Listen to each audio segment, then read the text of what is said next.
नमस्कार दोस्तों, स्वागत है आपका मेरे चैनल कॉमिक्स लाइफ में। शुरू करते हैं सुरेंद्र मोहन पाठक जी द्वारा लिखा गया विमल सीरीज का एक और मज़ेदार उपन्यास 65 लाख की डकैती पार्ट 5। मायाराम ने धीरे धीरे रस्सी खींचनी आरंभ कर दी। करमचंद का शरीर ऊपर उठने लगा। जब तक करमचंद वापस छजली पर पहुंचा तब तक दोनों हाँफने लगे थे। एक अलार्म बहुत सफलतापूर्वक काटा जा चुका था। दोनों ने अपनी उखड़ी सांसों की परवाह किए बिना स्पैनर और पेचकस की सहायता से पुल्लियां खोलनी आरंभ कर दी। फिर अपना सारा सामान समेटकर वे दूसरे कोने की ओर बढ़े। वह बड़ा नाजुक काम था और उसमें बेहद सब्र की जरूरत थी, लेकिन फिर भी वे उसे जल्दी करना चाहते थे, क्योंकि वहां ज्यादा वक्त लग जाने पर अगर वॉल्ट खोलते वक्त समय की कमी पड़ जाती तो सारे किए धरे पर पानी फिर जाता। यह उनके लिए भारी उपलब्धि की बात थी कि 11:15 बजे तक उन्होंने इमारत के चारों कोनों पर लगी अलार्म की चारों घंटियां काट दी थी और वे वापस ट्रांसपोर्ट कंपनी के सामने वाले भाग पर लौट आए थे। अगली गश्त शुरू होने में अभी 15 मिनट बाकी थे। उन्होंने पुल्लियों का सेट ट्रांसपोर्ट कंपनी की खिड़की के एकदम सामने छजली पर फिट किया। इस बार करमचंद को ज्यादा नीचे नहीं उतरना पड़ा था। उस स्थान से केवल 8 फुट नीचे एक खिड़की थी। करमचंद रस्सी के सहारे लटक कर उस खिड़की तक पहुंचा। खिड़की शीशे के पल्लों वाली थी और भीतर से बंद थी। उसमें अलार्म लगा होने की वजह से शीशे के पल्लों के बावजूद किसी ने उसे सुरक्षा के लिए खतरा नहीं समझा था। वैसे भी वह खिड़की सड़क से 42 फुट ऊंची थी। करमचंद ने हीरे की कलम खिड़की के शीशे पर एक दायरे की सूरत में फिराई। हीरे की नोक शीशे पर फिरने से हल्की सी चर्राहट की आवाज हुई, जो उसके कानों से दूर जाने योग्य ऊंची नहीं थी। उसने धीरे से हीरे की कलम फिरे वृत्त के बीच में दस्तक दी तो शीशे का वृत्त उखड़कर उसके हाथ में आ गया। उसने टूटे शीशे के भीतर हाथ डाला। चिटकनी को छूने से पहले वह ठिठका। उसका सारा शरीर टेंशन से भर उठा। वह इम्तिहान की घड़ी थी। पता नहीं अब तक की मेहनत सफल हुई थी या असफल। पता नहीं सारे अलार्म कट पाए थे या नहीं। उसने चिटकनी को छुआ। कुछ भी ना हुआ। उसने एक चैन की सांस ली और चिटकनी खोल दी। चिटकनी बड़ी आसानी से खुल गई। उसने दोनों पल्लों को धक्का देकर खोला और फिर चौखट पर चढ़कर भीतर कूद गया। उसने रस्सी को हल्का सा झटका दिया। मायाराम ने रस्सी वापस खींच ली। उसने मशीन की सी तेजी से छजली से पुल्लियों का सेट खोलना आरंभ कर दिया। उसने पुल्लियों, रस्सी और औजारों को झोले में भर लिया। उसने वायरलेस का चोगा सिर पर चढ़ाया और उसे चालू किया। हेलो, दूसरी ओर से विमल की आवाज आई। सीढ़ी। मायाराम ने केवल एक शब्द कहा और वायरलेस बंद करके चोगा सिर से उतार दिया। उसने सेट को पहले की तरह गले में लटका लिया। उसने घड़ी देखी। अगली गश्त में केवल 4 मिनट बाकी थे। सामने की खिड़की खुली। उसमें सीढ़ी का एक सिरा प्रकट हुआ। सीढ़ी तेजी से उसकी ओर बढ़ने लगी। वह उस तक पहुंची तो उसने सिरे को मजबूती से छत पर टिकाया और फिर एक बंदर की सी फुर्ती से उस पर चलता हुआ वापस ट्रांसपोर्ट कंपनी के ऑफिस में पहुंच गया। सीढ़ी आनन फानन वापस खींची जाने लगी। अभी सीढ़ी के 2-3 डंडे खिड़की से बाहर ही थे, जबकि गार्ड के झुंड ने नीचे गली में कदम रखा। सीढ़ी पूरी भीतर करके खिड़की के पल्ले भिड़का दिए गए। वह गश्त भी संपन्न हुई। अब अगली गश्त में बहुत वक्त बाकी था, पूरे 1 घंटे और 23 मिनट का। मायाराम खुश था। अब तक सब कुछ बड़ी मुस्तैदी से हुआ था। अभेद मेहता हाउस को भेदा जा चुका था। उनका एक साथी पहले ही बैंक की इमारत के भीतर मौजूद था। खिड़की फिर खोली गई और सीढ़ी को धीरे धीरे बाहर निकाला गया। इस बार सीढ़ी का सिरा बैंक की छत के साथ नहीं, उस खुली खिड़की के साथ जाकर टिका, जिसके भीतर करमचंद मौजूद था। करमचंद ने एक तार के टुकड़े से सीढ़ी के एक डंडे के साथ खिड़की के एक पल्ले को बांध दिया। अब सीढ़ी ढलान पर थी, इसलिए फिसल सकती थी। उसे बांध देने से यह खतरा खत्म हो गया था। फिर उसने आइंदा इस्तेमाल के लिए नायलॉन की लंबी रस्सी के एक सिरे को सीढ़ी के उसी डंडे के साथ मजबूती से बांधा। सबसे पहले गैस के एक सिलेंडर के साथ मायाराम खिड़की से बाहर निकला। फिर विमल, फिर गुरांदित्ता। लाभ सिंह दूसरे सिरे पर सीढ़ी पकड़े था। उन तीनों आदमियों ने 2-2 चक्कर और लगाए तो जरूरत का सारा सामान बैंक में पहुंच गया। सब कुछ ऐसी फुर्ती से और इतना चुपचाप हो रहा था जैसे हर हरकत का कई कई बार रिहर्सल किया जा चुका था। विमल को हर कोई बड़ा जिम्मेदार और मुस्तैद लग रहा था। लाभ सिंह भी। केवल उसकी पीने की आदत से वह चिंतित था।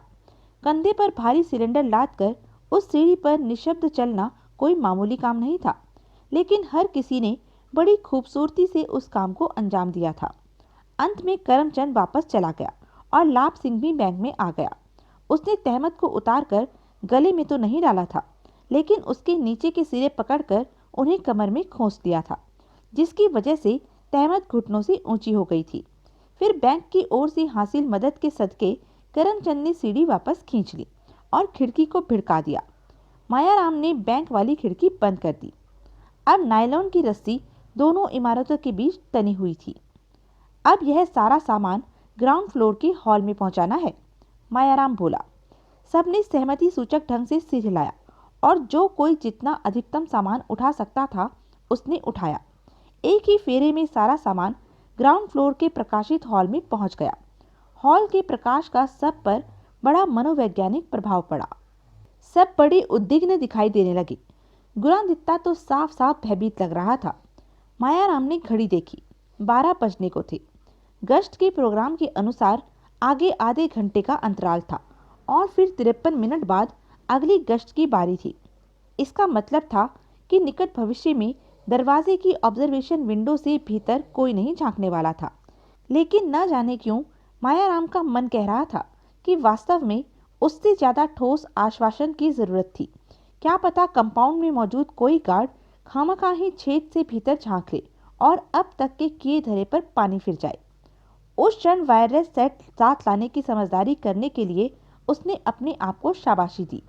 उसने हेडफोन सिर पर चढ़ाया, एक बटन दबाया, हैंडल घुमाया और दूसरी ओर से करमचंद की आवाज आने पर वह बोला, करमचंद, तुम्हें अपनी जगह से बैंक का मुख्य द्वार दिखाई देता है?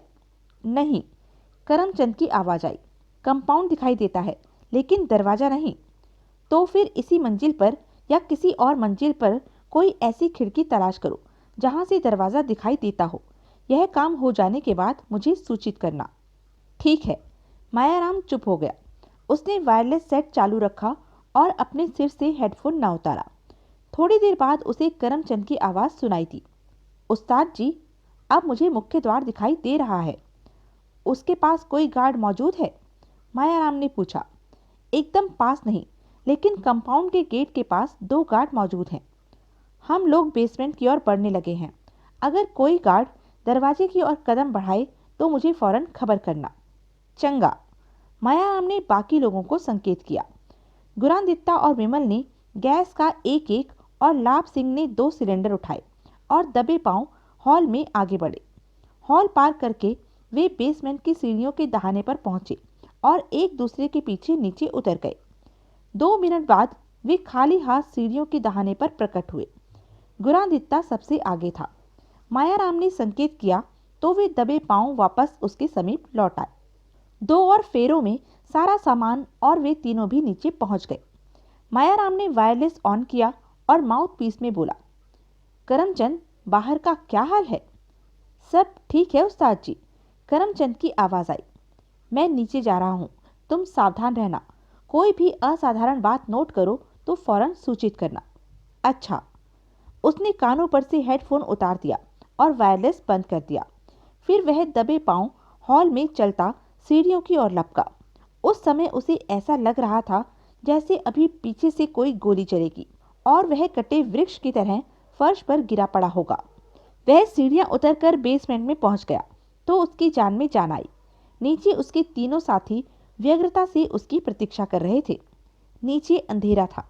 मायाराम ने टॉर्च जलाई और उसके प्रकाश में स्विच बोर्ड तलाश किया। उसने 2-3 स्विच ऑन किए। बेसमेंट में प्रकाश हो गया। गलियारे के सिरे पर वॉल्ट का दानवाकार दरवाजा दिखाई दे रहा था। दाता, गुरादित्ता मंत्रमुग्ध स्वर में बोला। मायाराम ने एग्जॉस्ट फैन की तरफ तवज्जो दी। वह एक क्षण हिचकिचाया, फिर उसने उन दोनों के स्विच तलाश करके उन्हें चालू कर दिया। दोनों फैन निःशब्द चलने लगे। दोनों पंखे इतने शक्तिशाली थे कि उनके सिर के बाल उड़ने लगे और उन्हें ठंडक महसूस होने लगी। वे तीनों गैस के सिलेंडर को वेल्डिंग की टॉर्च के साथ जोड़ने लगे। मायाराम ने अपनी जेब से एक चौक और एक नुकीली कील निकाली और साथ लाए सामान में से एक फुट्टा उठा लिया। वह वॉल्ट के दरवाजे पर कुछ फासले नाप नाप कर चौक से निशान लगाता रहा। फिर थोड़ी देर बाद उसने नुकीली कील से डायल के ऐन नीचे कोई 2 फुट व्यास का एक दायरा खींचा। उस दायरे के भीतर उसने एक और दायरा खरोंच कर बनाया और अंत में उसके भीतर एक क्रॉस का निशान बना दिया। वह स्थान था जहां से दरवाजा गलाया जाना शुरू किया जाने वाला था।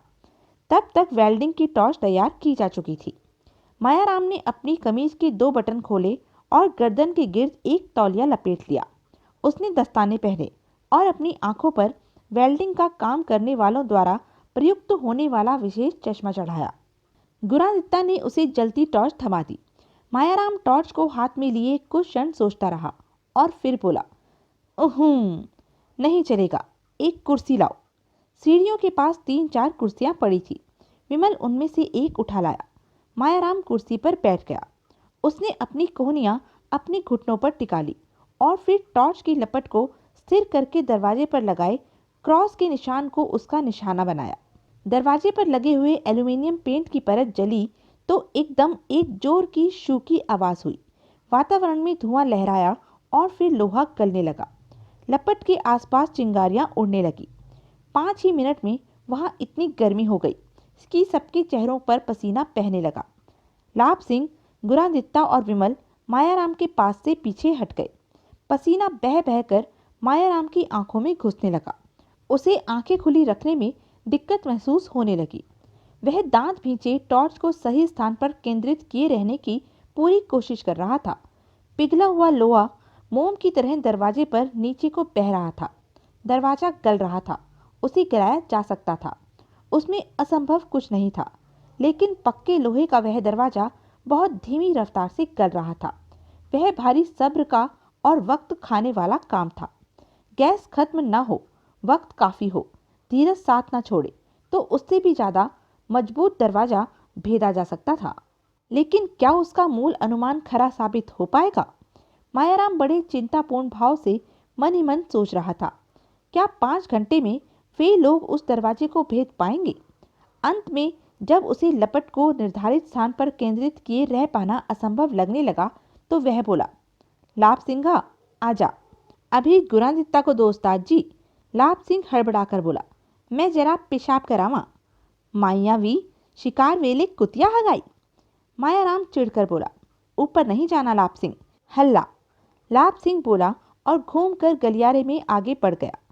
गुरादित्ता ने आंखों पर चश्मा चढ़ाया और मायाराम के हाथ से टॉर्च थाम ली। मायाराम कुर्सी से परे हटा तो गुरादित्ता उसके स्थान पर बैठ गया। पसीने से नहाया हुआ मायाराम परे हो गया। उसने अपना चश्मा उतार फेंका और तौलिए से पसीना पोंछने लगा। कोट उतार लो उस्ताद जी, विमल ने राय दी। ठीक है, मायाराम लापरवाही से बोला, कितना फर्क पड़ जाएगा? विमल चुप हो गया। उसने एक सिगरेट सुलगा लिया। मुझे भी देना, मायाराम बोला। विमल ने पैकेट और माचिस उसे थमा दी। एकाएक उसे एक ख्याल आया। वह चुपचाप गलियारे में आगे बढ़ा। मायाराम ने उसकी ओर ध्यान न दिया। सीढ़ियों के पास पहुंचकर विमल ने देखा लाभ सिंह सीढ़ियों के नीचे उसकी ओर पीठ किए खड़ा था। वह विस्की के अड्डे का मुंह अपने मुंह से जोड़े था। विमल धीरे से खांसा। लाभ सिंह ने चौंक कर पीछे देखा। उसने जल्दी से तहमत गिरा दी और खिसियाए भाव से हंसने लगा। मटर पनीर लाऊं? विमल बोला। ही। लाभ सिंह और खिसिया गया। विमल वापस लौट चला। लाभ सिंह ने खाली अड्डा वहीं सीढ़ियों के नीचे फेंका और विमल के पीछे चल दिया। लौटकर विमल ने देखा कि गलियारे में लगे अग्निशामक यंत्रों की समीप लटकी रेत और पानी की 4 बाल्टियों में से एक बाल्टी उतारकर मायाराम ने फर्श पर रख ली थी और उस समय उसने उसमें अपना सिर डुबोया हुआ था। उसने पानी में से सिर निकाला और खुली कमीज के रास्ते अपनी छाती पर पानी के छींटे मारे। उसके चेहरे की खाल एकदम खुश्क और लाल लग रही थी। उसने एक नमक की डली मुंह में रखी। एक ग्लूकोज का पैकेट खोलकर ढेर सारा ग्लूकोज अपने मुंह में उड़ेला और ऊपर से थर्मस में मौजूद कॉफी के 2-3 घूंट पी लिए। विमल ने घड़ी देखकर हिसाब लगाया। मायाराम ने केवल 20 मिनट टॉर्च संभाली थी और उतने में ही उसकी हालत यह हो गई थी कि जैसे वह घंटों रेगिस्तान की तपती रेत में झुलसता पड़ा रहा था। विमल ने देखा, लाभ सिंह वॉल्ट के दरवाजे से 10 फुट दूर खड़ा होने के बावजूद पसीने पसीने हुआ था। एक तो वह मोटा ज्यादा था, ऊपर से विस्की की गर्मी। नतीजा यह था कि वह टॉर्च के पास भी नहीं फटका था। तो भी उसकी हालत मायाराम जैसी ही लग रही थी, केवल उसकी सांस अव्यवस्थित नहीं थी। अब मैं ट्राई करूं? थोड़ी देर बाद विमल बोला। नहीं, मायाराम बोला, यह तुम्हारे बस का काम नहीं। चलो ए लाभ सिंघा। लाभ सिंह गुरादित्ता के पास पहुंच गया। इस काम के लिए वेल्डिंग के कार्य का पूर्ण ज्ञान होना जरूरी है। ऊपर से लपट को एक स्थान पर केंद्रित करके रखना होता है। कमाल है, विमल हैरानी से बोला। तो फिर मेरे यहाँ आने की क्या जरूरत थी? अगर तुम्हें सामान ढोने के लिए कुली ही चाहिए था तो? इतने भोले मत बनो सरदार जी। तुम खूब समझते हो कि तुम्हें यहाँ लाना क्यों जरूरी था। इतनी नाजुक घड़ी में मैं तुम्हें अपनी निगाहों से कैसे ओझल होने दे सकता था? तुम तो बड़ी आसानी से हम चारों का ही बोलोराम करवा सकते थे। अगर पुलिस को हमारी नीयत की खबर वैसे ही तुमसे लग जाती तो हमारी इतनी तैयारी, इतनी मेहनत किस काम आती? बड़े शक्की मिजाज के आदमी हो, विमल बुरा मानकर बोला। मैं माफ़ी चाहता हूँ, लेकिन मुझे अपनी भलाई इसी में लगी थी कि कम से कम आज की रात मैं तुम्हें अपनी आंखों के सामने रखूं। इसी वजह से तुम्हें मेरा गोदाम की इमारत में करमचंद के साथ होना मंजूर नहीं था। अब क्या बोलूं? विमल चुप हो गया। गुरादित्ता के स्थान पर लाभ सिंह जा बैठा। हाँफते हुए गुरादित्ता ने उठते ही सबसे पहले अपने जिस्म से सारे कपड़े नोच कर अलग किए। केवल अंडरवियर पहने वह फर्श पर बैठ गया और तौलिए से अपना जिस्म पोंछने लगा। तौबा, वह बुदबुदाया। कोई हाल है गर्मीदा?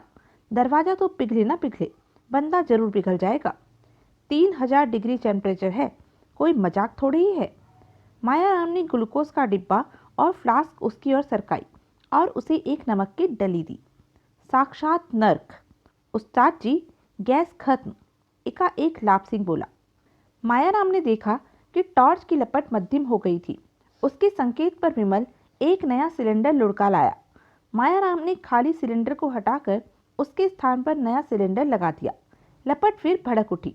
लाभ सिंह उसे दरवाजे के पहले से गल चुके भाग पर केंद्रित करने लगा।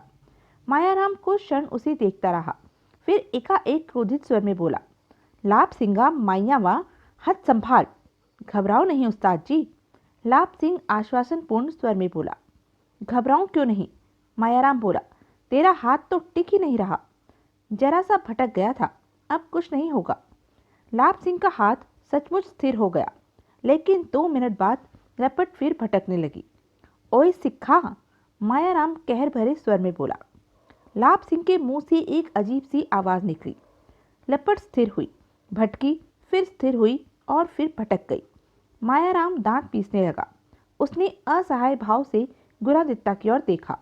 यह नशे में है, विमल धीरे से बोला। तुम्हें कैसे मालूम? मायाराम उसकी ओर घूमा। यह घर से भी पीकर आया था और अभी फिर पी है इसने।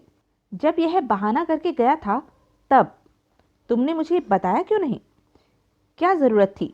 शराब पीकर होश तो मेरे जैसे कुक्कड़ खोते हैं, यह तो शराब पीकर ज्यादा चौकन्ना और ज्यादा होशियार हो जाता है। मायाराम ने फिर लाभ सिंह की ओर देखा। उसके चेहरे पर क्रोध के स्थान पर बड़े दयनीय भाव उभरे। अपना सारा सपना उसे अपनी आंखों के सामने चकनाचूर होता मालूम हो रहा था। देख लेना, विमल बोला, यह वापसी में सीढ़ी से भी गिरेगा। चुप रहो, वह क्रोधित भाव से बोला। उसने दस्ताने पहने और आंखों पर बैल के खोपों जैसा चश्मा चढ़ाया। वह लाभ सिंह के पास पहुंचा। उसने उसके हाथ से टॉर्च छीन ली। की होया? लाभ सिंह हड़बड़ाकर बोला। माइया वाह, तेनू गोला वज्जे, तेनू सब लड़ जावे। मायाराम गालियां बकता बोला। उठ यहाँ से। लाभ सिंह उठा। मायाराम ने उसे परे धक्का दिया और स्वयं कुर्सी पर बैठ गया। लपट फिर निर्धारित स्थान पर केंद्रित हो गई। इस बार मायाराम पूरे आधे घंटे बाद कुर्सी से उठा। गुरादित्ता ने उसकी जगह ले ली। मायाराम इतना निढाल हुआ था कि वह अपने पैरों पर खड़ा न रह सका। कुर्सी से हटते ही वह फर्श पर लौट गया। ऑक्सीजन, मायाराम विमल से बोला। विमल लपक कर ऑक्सीजन का सिलेंडर उठा लाया। उसने मायाराम का चश्मा उतार दिया और सिलेंडर से संबद्ध गैस मास्क उसके मुंह पर लगा दिया। मायाराम ने उसमें 9-10 लंबी सांसें ली तो उसकी हालत सुधर गई। उसने गैस मास्क परे धकेल दिया। लाभ सिंह दीवार के साथ पीठ लगाए फर्श पर बैठा था और उल्लुओं की तरह पलके झपकाता कभी इधर कभी उधर देख रहा था। विमल ने मायाराम को कॉफी और ग्लूकोज दिया। 5 मिनट बाद उसकी जान में जान आई। कोट वोट उतार दो उस्ताद जी, विमल बोला। कोई बात नहीं, मायाराम बोला। कोई फर्क? उस्ताद जी, विमल धीरे से बोला, अगर कोट इसलिए नहीं उतार रहे हो कि तुम्हारे शोल्डर होल्स्टर में मौजूद रिवॉल्वर की मुझे खबर लग जाएगी तो खामखा अपने आप को तकलीफ दे रहे हो। मायाराम ने विस्फारित नेत्रों से उसकी ओर देखा। तुम तो औरों को नसीहत कर रहे थे कि कोई रिवॉल्वर ना रखे, विमल बोला। मेरा रिवॉल्वर लाने का कोई इरादा नहीं था, ना ही यह किसी काम आने वाली है, मायाराम खेदपूर्ण स्वर में बोला। लेकिन आज आने से पहले पता नहीं मेरे मन में क्या आया कि मैं बिना सोचे समझे रिवॉल्वर उठा लाया। विमल चुप रहा। मायाराम ने अपने कपड़े उतार फेंके। अब तक हम 10 इंच गहरे बैठ चुके हैं, उसने बताया। लाभ सिंह के बच्चे ने समस्या खड़ी कर दी है। यहाँ मेरी कल्पना से ज़्यादा गर्मी है। इस बार जो मेरी हालत हुई है उससे लगता है कि हम दोनों के लिए यह काम करते रह पाना असंभव है। तुम मुझे आजमा कर देखो, विमल बोला। यह काम मुझे उतना मुश्किल नहीं लग रहा जितना तुम इसे साबित करने की कोशिश कर रहे हो। मायाराम ने चिंतापूर्ण भाव से लाभ सिंह की ओर देखा। इसने कितनी पी है? उसने पूछा। अद्धा मेरे सामने पिया है, विमल ने बताया। घर से कितनी पीकर आया था भगवान जाने। फिर तो यह जाग रहा है, यही गनीमत है। अभी तक तो इसे खर्राटे भरता होना चाहिए था। तभी वायरलेस सेट पर सिग्नल आने लगा। मायाराम ने हेडफोन कान पर चढ़ाया, सेट ऑन किया और बोला, करमचंद? हाँ। दूसरी ओर से आवाज आई, क्या हो रहा है उस्ताद जी? सब ठीक है, मायाराम बोला। तुम्हारा क्या हाल है? सब ठीक है। अच्छा फिर। उसने हेडफोन उतार दिया। गुरांदित्ता हटा तो उसकी हालत मायाराम से भी खराब थी। तब तक गैस का सिलेंडर भी खाली हो चुका था। मायाराम ने नया सिलेंडर जोड़ा और फिर विमल से बोला, आओ फिर कोशिश कर देखो। विमल ने दस्ताने और चश्मा पहना और कुर्सी पर आ बैठा। मायाराम ने उसे टॉर्च पकड़ा दी और बोला, कोहनियाँ मजबूती से घुटनों पर टिकाए रहना और टॉर्च की लपट को यहाँ केंद्रित रखना। बस बन जाएगा काम। विमल ने सहमति सूचक ढंग से सिर हिलाया। गर्मी तुम्हें 2 ही मिनट बाद सताने लगेगी। उससे बचने का एक तरीका यह भी है कि अपना ध्यान किन्हीं और बातों की तरफ लगा लो। उस दौलत के सपने देखो जो हमारे हाथ आने वाली है। सुख की उन घड़ियों के बारे में सोचो जो तुम्हें दुर्लभ दिखाई देता है। या उस दौलत के सपने देखूं जो मैंने खोई है, विमल मन ही मन बोला। उन औरतों के बारे में सोचूं, अपनी बीवी के साथ ईमानदारी से पेश आने के लिए जिनकी ओर मैंने कभी आंख उठाकर नहीं देखा। दुख की उन घड़ियों के बारे में सोचूं जो अपनी बीवी की बेवफाई की वजह से मेरे पल्ले पड़ती रही हैं और पड़ती रहेंगी। अगर और बातों की ओर ध्यान लगाने से ही गर्मी से ध्यान बढ़ सकता था तो ऐसी बेशुमार बातों का एक बहुत बड़ा साधन तो उसकी बीवी सुरजीत कौर ही थी। शाबाश, मायाराम प्रशंसात्मक स्वर में कह रहा था। शाबाश। विमल का ध्यान फिर सुरजीत कौर की ओर भटक गया। क्या करती होगी वह आजकल? क्या अभी भी इलाहाबाद में ही रह रही होगी और अपने यार ज्ञान प्रकाश डोगरा के साथ गुलछर्रे उड़ा रही होगी? जहन्नुम में जाए वह, जो मर्जी करे। अब काहे की बीवी थी वह उसकी। अब तो उठो। उसकी तंद्रा टूटी। मायाराम उसका कंधा थपथपा रहा था। उसने टॉर्च उसके हाथ में थमा दी और कुर्सी से उठ खड़ा हुआ। तब उसे पहली बार अनुभव हुआ कि उसका शरीर अंगारा बना पड़ा था। उसकी आंखों के सामने लाल पीले सितारे नाच रहे थे और दिमाग हवा में उड़ रहा था। वह जमीन पर लेट गया और लंबी सांसें लेने लगा। लाभ सिंह जिस स्थिति में बैठा था उसी में सो गया था और खर्राटे भर रहा था। मुंह में नमक रख लो, गुणादित्य ने राय दी। विमल ने ऐसा ही किया। फिर उसने ग्लूकोज खाया और ऊपर से कॉफी पी। उसकी जान में जान आने लगी। ऑक्सीजन वाला मास्क उसने नहीं चढ़ाया। उस समय तक सारी बेसमेंट ही काफ़ी गर्म हो चुकी थी, लेकिन यह गर्मी वॉल्ट और टॉर्च के समीप बैठने जैसी गर्मी की तरह बर्दाश्त से बाहर नहीं थी। सीढ़ियों के पास ऊपर से थोड़ी ठंडी हवा आ रही थी। विमल वहां जा खड़ा हुआ। एकाएक मायाराम के मुंह से एक चीख सी निकली। विमल घबराकर वापस भागा। उसने देखा मायाराम के पसीने से भीगे, गर्मी से तमतमाए सुर्ख चेहरे पर खुशी नाच रही थी। मार लिया मोर्चा, उसने नारा सा लगाया। क्या हुआ, खुल गया दरवाजा? विमल ने पूछा। दरवाजे में आर पार छेद हो गया है, गुरादित्य ने बताया। बस छेद ही? हाँ, लेकिन बड़ा काम यही था। यह छेद करना ही बड़ी समस्या थी। इस छेद को बड़ा करना आसान है। ओह! फिर गुरादित्य ने टॉर्च संभाली। मायाराम में उत्साह की नई लहर दौड़ गई थी। अपनी मेहनत के उस फल को देखकर उसकी टूटती हुई हिम्मत फिर बंध गई थी। विमल से वह विशेष रूप से खुश था, क्योंकि उस संकट की घड़ी में उसकी मदद बहुत कारआमद साबित हुई थी। सुबह 4:30 बजे तक अभेद समझे जाने वाले उस 2.5 फुट मोटे दरवाजे में 1-2 फुट गुना 1.5 फुट का झरोका बन चुका था। उतने बड़े झरोके से इकहरे बदन का आदमी बड़े आराम से भीतर घुस सकता था। वह झरोका बनाने में गैस का आखिरी सिलेंडर भी लगभग खाली हो चुका था। अगर अभी छेद छोटा रह गया होता तो अब उसे बड़ा करने के लिए न गैस बाकी थी और न ही वक्त बाकी था। लेकिन अभी मंजिल बहुत दूर थी। अभी एक बहुत बड़ी समस्या उनके सामने मुंह बाए खड़ी थी। दरवाजा अंगारे की तरह दहक रहा था। मायाराम ने लाभ सिंह को ठोकर मारकर उठाया। लाभ सिंघा, वह गुर्राया। उठ के खड़ा हो जा कंजर दिया। लाभ सिंह आंखें मलता हुआ उठा। उसने आंखें मिचमिचाते हुए यूं चारों ओर देखा, जैसे उसकी समझ में ना आ रहा हो कि वह कहाँ था। फिर उसकी निगाह वॉल्ट के दरवाजे पर जाकर टिक गई। एकाएक उसके चेहरे पर हर्ष की लहर दौड़ गई और वह किलकारी सी मारता हुआ बोला, वाहिगुरु सच्चे पातशाह, और वह दरवाजे की ओर लपका। मायाराम ने उसे बांह पकड़कर वापस खींच लिया। कंजरा, कबाब बन जाएगा। लाभ सिंह मूर्खों की तरह पलके झपकाने लगा। मायाराम ने जमीन पर से पानी की आधी भरी बाल्टी उठाई और पानी को दरवाजे पर उछाल दिया। एक जोर की शू की आवाज हुई और फिर इतनी भाप पैदा हुई कि सारा गलियारा भर गया। ओह! लाभ सिंह के मुंह से निकला। यह आग बुझाने वाला आला संभाल ले और इसका छिड़काव दरवाजे पर कर। मायाराम बोला, हम लोग थोड़ा आराम कर ले। लाभ सिंह ने सहमति सूचक ढंग से सिर हिलाया और अग्निशामक यंत्र संभाल लिया। उसने उसकी नाक को जमीन पर मारकर उसे चालू कर लिया। उसने नाक का रुख दरवाजे की ओर किया। दरवाजे पर घने झागदार तरल पदार्थ की बौछार पड़ने लगी।